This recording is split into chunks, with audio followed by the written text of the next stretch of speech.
అందరికీ జర్నలిస్ట్ మిత్రులందరికీ గణతంత్ర దినోత్సవ శుభాకాంక్షలు.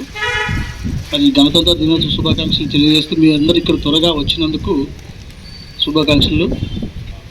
గణమనాధినాయక జయ హే భారత భాగ్య విధాత, పంజాబ సింధు గుజరాట మరాఠా ద్రావిడ ఉత్కల వంగా, వింధ్య హిమాచల యమునా గంగా ఉచ్చల చలది తరంగా, తవ శుభ నామే జాగే తవ శుభాశిష మాఘే, గాహే తవ జయ గాథా జనగణ మంగళదాయక జయ హే భారత భాగ్య విధాత, జయ హే జయ హే జయ హే జయ జయ జయ జయ హే. भारत के जय, बोलो स्वतंत्र भारत के जय, बोलो स्वतंत्र भारत के जय.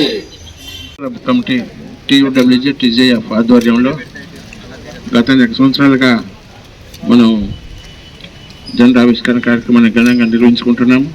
ఈ కార్యక్రమానికి ముఖ్య అతిథిగా వచ్చేసినటువంటి మన జిల్లా జనరల్ సెక్రటరీ చిరారావి గారికి ప్రత్యేకంగా ధన్యవాదాలు. మన తోటి మిత్రులందరికీ ప్రత్యేకమైనటువంటి గణతంత్ర దినోత్సవ శుభాకాంక్షలు తెలియజేస్తూ,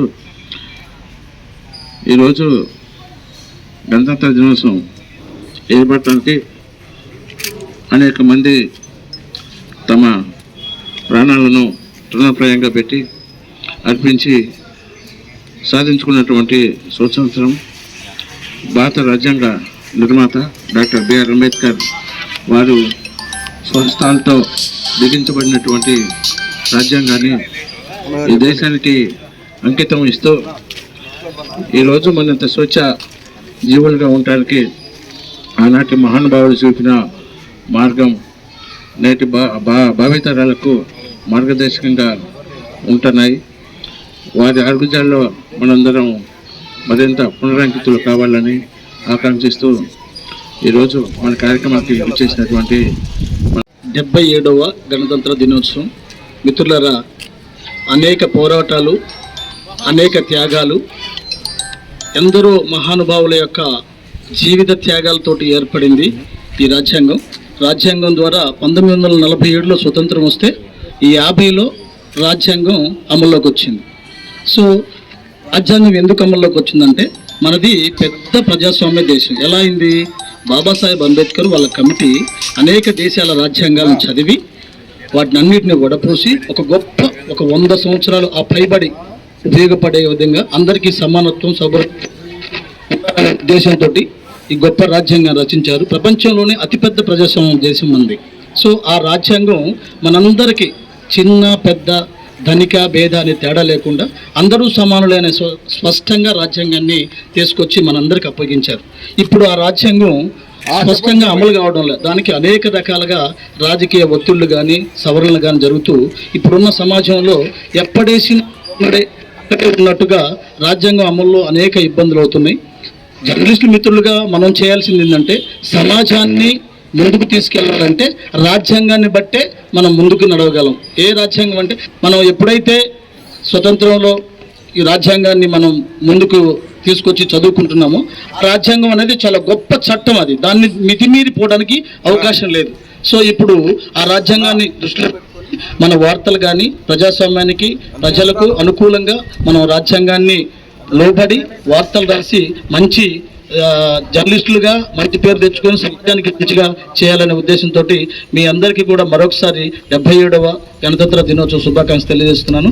ఇప్పుడు శుభాకాంక్షలు తెలియజేస్తున్నాను. అందరికీ 77వ గణతంత్ర దినోత్సవ శుభాకాంక్షలు. మీడియా జర్నలిజం ఏదైతే ఉన్నదో, ఇది ఈ సమాజానికి ఒక దిక్సూచిని ఈ సమాజానికి అందిస్తుంది. అయితే ఈ సమాజంలో ఉన్నటువంటి ప్రధానంగా పత్రికలు అనేటువంటి మీడియా అనేటువంటిది ఒకనాడు గత 20 ఏళ్ల కన్నా ముందు దీనికి ఒక ప్రాసంగికత ఉండేది, దీనికి ఒక నిబద్ధత ఉండేది. ఈ మీడియానికి ఒక జర్నలిజం అనే దానికి ఒక గౌరవం ఉండేది. కానీ గత 20 ఏళ్ల నుండి మనం చూస్తున్నాం. మీడియాలు అనేటువంటి ఒక వర్గానికి కొమ్ము కాసేయిగా ఉన్నాయి, కొంతమందికి మాత్రమే పనిచేసేగా ఉన్నాయి. కానీ జర్నలిస్టులుగా ఉన్నటువంటి వాళ్ళు మాత్రానికి నిష్పక్షపాతంగా నిజాయితీగా రాసేవాళ్ళు ఉన్నారు, ఈ సమాజం గురించి ప్రశ్నించే వాళ్ళు ఉన్నారు, ఈ సమాజంలో జరుగుతున్న లోపాలని కూడా ప్రజలకి అందజేసే వాళ్ళుగా ఉన్నారు. కానీ మనం ఏదైతే గణతంత్ర దినోత్సవ శుభాకాంక్షలు జరుపుకుంటున్నప్పుడు, ఈ సమాజంలో జరుగుతున్నటువంటి వాటి మీద వార్తలుగా మనం రాస్తున్నప్పుడు లేదా చూపిస్తున్నప్పుడు మన విధి విధానాల్లో మనం ఎలా ముందుకెళ్తున్నాం అనేటువంటి దాన్ని నిర్దేశించుకోవాలి. ఈ సమాజంలో ఒక అడుగు ముందుకేయటం కోసం మనం ఏదైతే జర్నలిస్టుగా మన విధిని నిర్వహించాల్సిన అవసరం అయితే ఉన్నది. అయితే సంక్షోభ కాలంలో ఉన్నాం మనం. ఎందుకంటే ఇక్కడనే 4 ప్రెస్ క్లబ్బులు ఉండేసరికి ఒక ప్రెస్ క్లబ్ మీద ఒక జెండా ఎగరాల్సింది 4 జెండాలు ఎగురుస్తున్నాయంటే మనందరం కూడా చింతించాల్సిన అవసరం ఉన్నది. ఎందుకంటే సమాజంలో ఏదైతే ఒక గ్రూపులు ఐక్యంగా ఉండాల్సినటువంటి వాళ్ళు విడిపోతున్న సందర్భం ఒకటి నెలకొన్నది. అట్లాగే ప్రజలు విడిపోతున్నటువంటి అంటే ఐక్యంగా ఉన్నటువంటి వాళ్ళని పాలకులు విభజిస్తున్నారు. అట్లాగే ఐక్యంగా ఉండాల్సిన మీడియా కొమ్ముగాసి కొద్దిమందికి ఏదైతే పెత్తందారులకో లేదంటే మీడియా యాజమాన్యాలకో అవి కొమ్ముగాస్తున్నాయి, పాలకులకు కొమ్ముగాస్తున్నాయి. ఇట్లాంటి ఒక సంక్షోభ కాలంలో మనం ఉన్నాం. కానీ మనం ఒకటిగా ఉండాల్సింది ఉంది.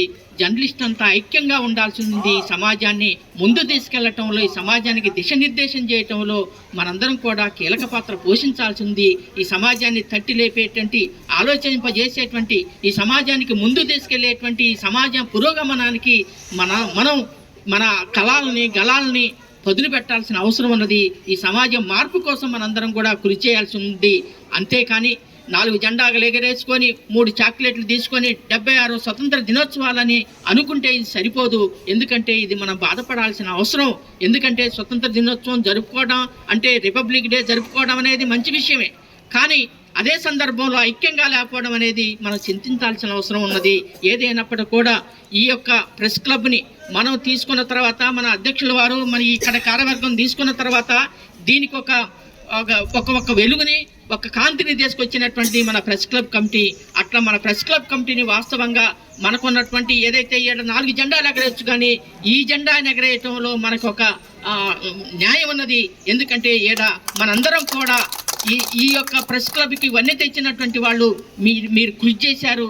ఈ 2-3 ఏళ్లలో మీ కృషి బలమైనటువంటిదిగా ఉన్నది. ఎందుకంటే ఈ యొక్క ఉన్నటువంటి ప్రధానంగా ఈ ప్రెస్ క్లబ్లో ఉన్నటువంటి ప్రతి ఒక్కళ్ళు కూడా మన సంఘంలో ఉన్నటువంటి వాళ్ళు ఈ ప్రెస్ క్లబ్కి ఒక ఉన్నతిని తీసుకురావడం కోసం, ఈ ప్రెస్ క్లబ్కి గౌరవాన్ని తీసుకురావడం కోసం కృషి చేశారు. ఆ వైపుగా భవిష్యత్తులో కూడా మీరు కృషి చేస్తారని, ఈ సంఘం ఏదైతే TUWA TJP జెండాని మరింత ముందుకు తీసుకెళ్తారని, దాంతోపాటుగా మన జర్నలిజం విలువల్ని కూడా కాపాడతారని, మనం ఈ మార్పు కోసం, ఈ సమాజం మార్పులో కూడా మనం కూడా ముందుండాలని, దానికోసం కృషి చేయాలని మీరందరికీ ఈ యొక్క 77వ ఏదైతే గణతంత్ర దినోత్సవ శుభాకాంక్షలు తెలియజేస్తూ ముగిస్తున్నా మిత్రులారా.